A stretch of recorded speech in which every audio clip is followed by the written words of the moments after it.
This is Bill Bragman with Yak Gear, and we're going to go over how to install a zigzag cleat. Yak Gear offers two different size zigzag cleats. We have the larger standard size zigzag cleat, which is 3.5 inches across and will actually handle up to 3/8 inch rope. The larger zigzag cleat is used on a kayak, a canoe, or even a small boat for anchoring, deploying your drift chute. Yak Gear also offers a smaller 2.5 inch zigzag cleat, which will work up on rope up to 3/16 of an inch. The common use for a smaller zigzag cleat is once again for anchoring for a kayak or canoe, or even deploying your drift chute. A lot of customers also like to use it for their anchor trolleys if they did not previously have a zigzag cleat, which helps to stop the travel of the anchor trolley wherever you'd like it to stop. When you're installing your zigzag cleat or even an anchor cleat, you want to make sure that you can actually reach it. What I always do is I will put it on the side of the boat, sometimes even lower, right on the edge here. I prefer it right up on the top of the gunnel, however. And installing it, you always want to put it right in your reach area. So for me, that would be somewhere in here. When you are installing it, use the zigzag cleat as a template.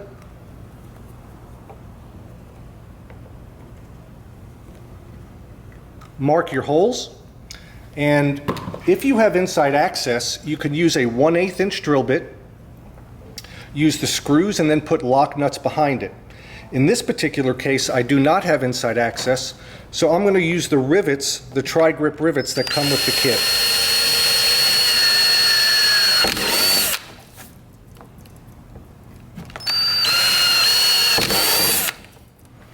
When I'm installing any accessory other than when I use a well nut, I'll always use a little waterproof silicone.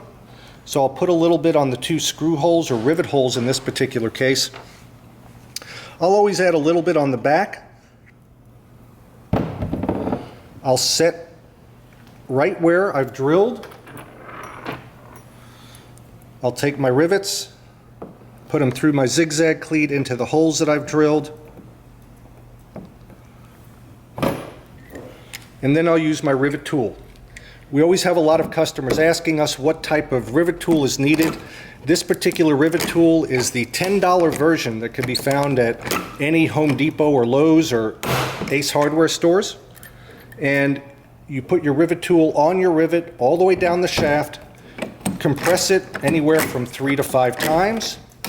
You'll feel it tightening up, and then the shaft will break off.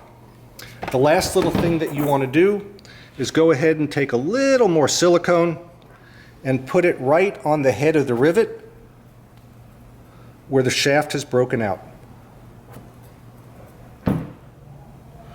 When you're using your zigzag cleat, it's as easy as zig and zag.